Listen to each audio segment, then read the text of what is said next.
Hello everyone and welcome to UGC NET mentor guys. आज के इस वीडियो में हम एनालिसिस करेंगे 29 जून को हुए यूजीसी नेट एग्जाम के फर्स्ट शिफ्ट का। आज के इस वीडियो में मैंने उन क्वेश्चंस को, उन टॉपिक्स को डाल दिया है जो स्टूडेंट्स ने मुझे कन्वे किए हैं। अगर आज आपका एग्जाम था तो आप भी कमेंट करके बता सकते हैं कि और किस तरह के क्वेश्चन आपके एग्जाम में पूछे गए थे। तो चलिए गाइस कंटिन्यू करते हैं।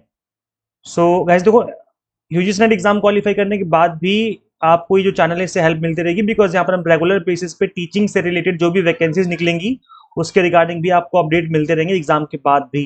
तो गाइज मेक श्योर चैनल को सब्सक्राइब जरूर कर लें ताकि आपको फ्यूचर में भी रेगुलर अपडेट मिलते रहें।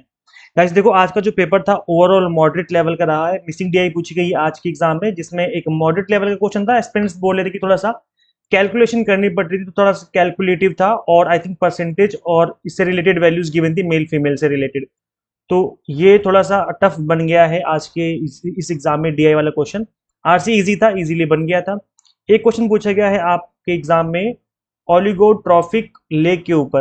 अब गाइस ये लेक क्या होती है? ओलिगो देखो, इससे पहले यूट्रॉफिक लेक के ऊपर क्वेश्चन बन चुका है और आज पूछ लिया गया है ओलिगोट्रॉफिक के ऊपर। An oligotrophic lake is a deep cold and crystal clear water body characterized by severe lack of nutrients like phosphorus and nitrogen.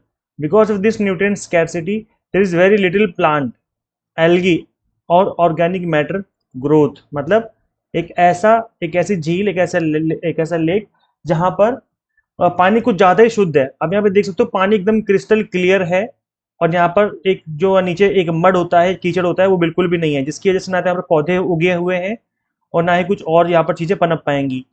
इसके अलावा एक होती है मैसोट्रॉफिक। नाम से पता चल रहा है मैसोट्रॉफिक का मतलब है मीडियम साइज का, कि ना तो बहुत ज्यादा खाली है ना बहुत ज्यादा कीचड़ है, हल्का फुल्का कीचड़ है, तो मतलब इसमें थोड़ा बहुत एल्गी हो सकता है। और यूट्रॉफिक जो है ये ज्यादा अच्छी रहती है जो जल में जीव रहते हैं उनके लिए, बिकॉज इसके अंदर थोड़ा सा मडी होता है। इसमें इस यूट्रॉफिक वाले केस में क्या होता है, न्यूट्रिएंट्स एंड फास्फोरस अच्छे से पाया जाता है, नाइट्रोजन भी होती है, जिसकी वजह से यहाँ पर पौधे वगैरह भी अच्छे से उगते हैं और मछलियां वगैरह भी पाई जा सकती हैं अच्छे से। तो आज के एग्जाम में ओलिगोट्रॉफिक के ऊपर क्वेश्चन पूछ लिया गया है। इसके अलावा गाइस एक क्वेश्चन पूछा गया है फॉरेन यूनिवर्सिटी का जो सेटअप हो रहा है इंडिया में। अब गाइस देखो, थोड़ा सा ट्रेंडिंग टॉपिक है, क्योंकि इस टाइम पर फॉरेन यूनिवर्सिटीज के जो कैंपस है वो इंडिया में ओपन किए जा रहे हैं। तो इसी से रिलेटेड जो आपको इन्फॉर्मेशन है, जो नॉलेज है, वो होनी चाहिए। तो पहला स्टेप क्या होता है? Check eligibility. फिर उसके बाद आता है अप्लाई टू यूजीसी। फिर यूजीसी उसका इवेल्युएशन करता है। फिर लेटर ऑफ इंटेंट इशू किया जाता है। ये काफी इंपॉर्टेंट लेटर होता है जो कि इशू किया जाता है यूजीसी के द्वारा। उसके बाद इस्टेब्लिश किया जाता है इंफ्रास्ट्रक्चर। फिर हम उसके बाद ऑब्टेन किया जाएगा other statutory approvals.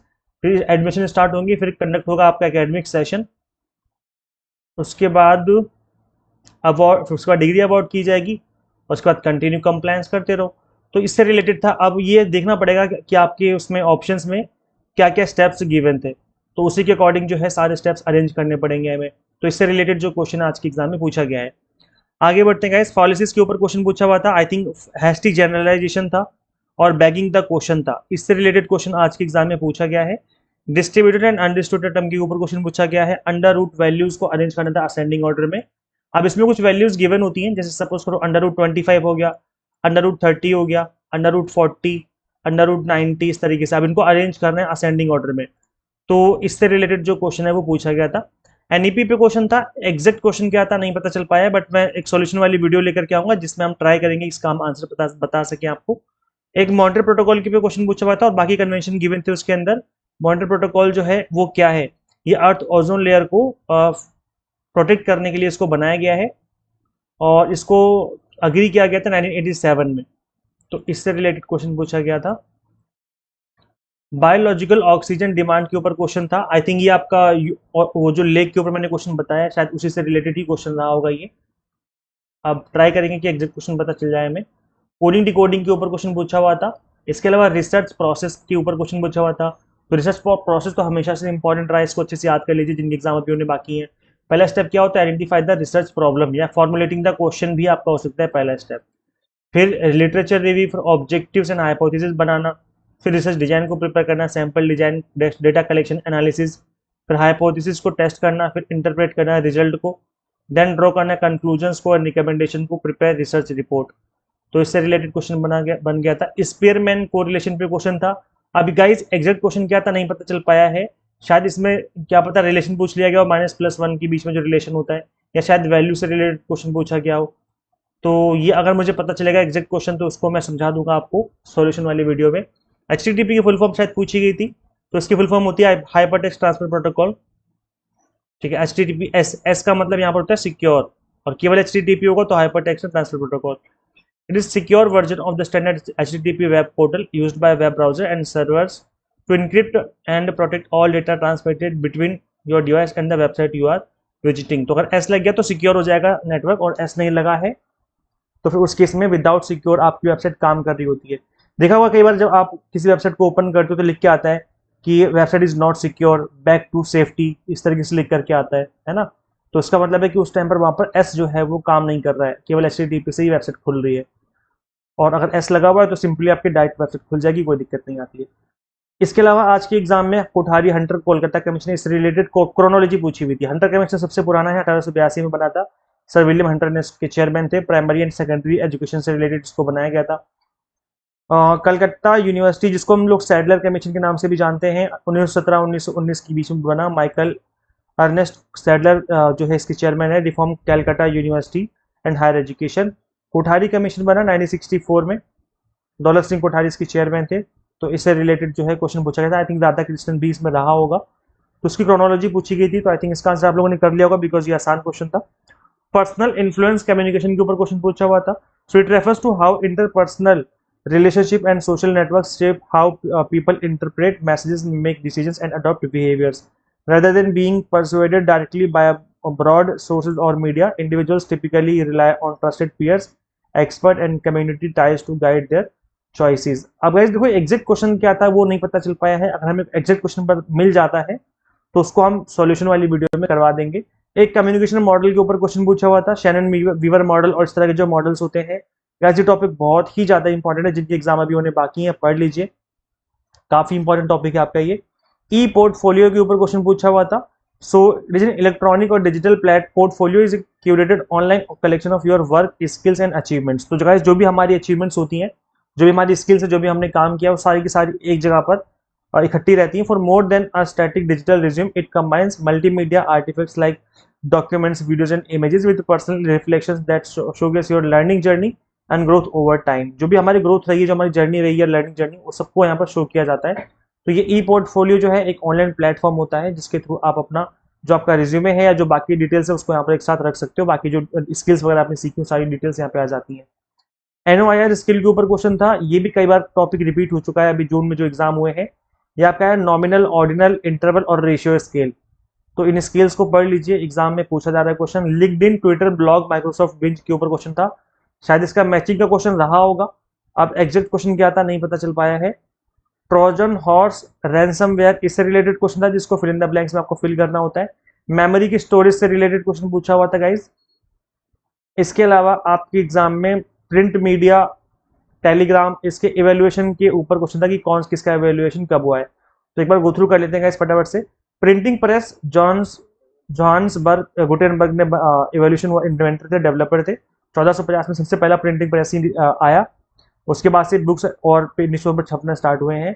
Telegram 1837, telephone 1876, यहाँ पर इनके इन्वेंटर के नेम भी गिवन है, आप इसे याद कर लीजिए।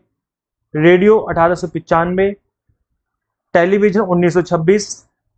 तो इनके इवेल्युएशन जो है ये गाइस इंपॉर्टेंट है, याद कर लीजिए। कम्युनिकेशन सैटेलाइट 1962, इंटरनेट अर्पानेट के नाम से जाना गया, जिसको US ने स्टार्ट किया था इसको 1969, email 1971, mobile phone 1973, world wide web 1989, SMS texting 1992 में आया। तो ये गाइस एक क्रोनोलॉजी है और इनकी ईयर्स हैं। बाकी यहाँ पर इनके जो नेम है कि किसने क्या इन्वेंट किया वो भी लिखा मेंशन किया हुआ है। तो आप इस चीज़ को भी गो थ्रू कर लीजिए, इंपॉर्टेंट है, हो सकता है कि अपकमिंग सेशन में पूछ लिया जाए। एज रिलेटेड क्वेश्चन पूछा गया था गाइस, इसमें फादर एंड सन की एज बतानी थी आपको, 3 टाइम्स एज गिवन थी, इस तरह का कोई क्वेश्चन गिवन था। नंबर सीरीज का क्वेश्चन पूछा था। लॉजिकल इक्विवेलेंस के ऊपर गाइस क्वेश्चन आज की एग्जाम में पूछ लिया गया है। अब ये अपवर्जन और इससे रिलेटेड जो क्वेश्चन था कन्वर्जन। तो गाइस देखो ये जो टॉपिक है एक ऐसा टॉपिक है जिसमें काफी कंफ्यूजन रहती है एस्पिरेंट्स को, और यहाँ से क्वेश्चन बनने के बहुत हाई चांसेस भी रहते हैं। तो इस टॉपिक को मैंने एक सिंपल भाषा में विद रियल लाइफ एग्जाम्पल समझाया हुआ, केवल 34 मिनट्स की वीडियो है। अगर एग्जाम अभी आपका होना बाकी हो तो आप इस वीडियो को गो थ्रू कर सकते हैं। तो इस वीडियो का लिंक मैं दे दूंगा description box and comment box में। अदरवाइज आप यूट्यूब पे सर्च करेंगे यूजीसी नेट मेंटर, जो हमारे चैनल का नेम है, आगे लिख देना लॉजिकल इक्विवेलेंस, ये लिख करके आपको सर्च करना है तो ये वाली वीडियो आ जाएगी। इसको आप देख लीजिए एक बार, जिनके एग्जाम होने में बाकी हैं आपको इसी से एडवांटेज मिलेगा। टॉपिक अगर आएगा तो आप उसका आंसर कर पाएंगे। ट्रेजेडी से क्वेश्चन रिलेटेड क्वेश्चन क्या था गाइस, जिसमें आपका अर्थक्वेक्स रिलेटेड क्वेश्चन हो सकता है। अब गाइस वो एग्जैक्टली यही क्वेश्चन था नहीं पता, बट ट्रेजेडीज पूछी हुई थी आज के एग्जाम में। इंडियन ओशियन सुनामी आई थी 2004 में, चेरनोबिल डिजास्टर हुआ था 1986 में, भोला साइक्लोन आया था 1970 में, और भोपाल गैस ट्रेजेडी भी हुई थी। तो इस तरह की जो चीजें उससे पूछ, मतलब एग्जैक्ट क्वेश्चन नहीं पता चल पाया, बट ट्रेजेडी से रिलेटेड क्वेश्चन जो है वो पूछा गया था। ज्यादातर तो न्यूक्लियर ट्रेजेडी ही पूछी जाती है आपके एग्जाम में। तो जितनी भी न्यूक्लियर ट्रेजेडी रही हैं उनको अच्छे से याद कर लीजिए, इससे रिलेटेड जो क्वेश्चन है फ्यूचर में आपको देखने को मिल सकता है। तो ओवरऑल जो पेपर है वो मॉडरेट लेवल का रहा है, और पेपर 1 के ऑल 10 यूनिट्स आप रिवाइज कर सकते हो थ्रू रिवीजन सीरीज 4.2। इसका लिंक मैं दे दूंगा description box and comment box में। इसमें हमने पेपर 1 के ऑल 10 यूनिट्स को मिनिमम टाइम में रिवाइज करवा रखा है, तो अभी भी आप रिविजन कर सकते हो। गाइस दिसंबर 2026 एग्जाम के लिए हमने 6 मंथ के एग्जाम टारगेटेड कोर्सेज आपको अवेलेबल करवा दिए हैं, minimum fees and quality based content के साथ। हम आपको पेपर 1 पढ़ाते हैं, commerce management and political science पढ़ाते हैं। यहाँ पर कंप्लीट कंटेंट आपको बाइलिंगुअल मिल जाता है, 100 मॉक टेस्ट पीडीएफ नोट्स मिल जाते हैं, जिसके थ्रू आप मल्टीपल टाइम रिवीजन और प्रैक्टिस कर सकते हैं। तो गाइस करना क्या होगा, आपको सिंपली गूगल प्ले स्टोर से एग्जाम एंड ऐप इंस्टॉल कर लेनी है। अगर आप एक iOS यूजर है तो उसका लिंक हमने आपको अलग से इसी वीडियो के description box and comment box में अवेलेबल करवा दिया है। तो जो कंप्लीट कोर्सेज हमारे इसी ऐप में अवेलेबल है, इसको इंस्टॉल कर लीजिए और अपनी जो प्रिपरेशन स्टार्ट कर लीजिए। Share this video with all UGC NET aspirants and subscribe for assistant professor job related updates। guys इस वीडियो में इतना ही, मिलते हैं हम लोग फिर नेक्स्ट वीडियो में। Till then keep watching UGC NET mentor. Thank you.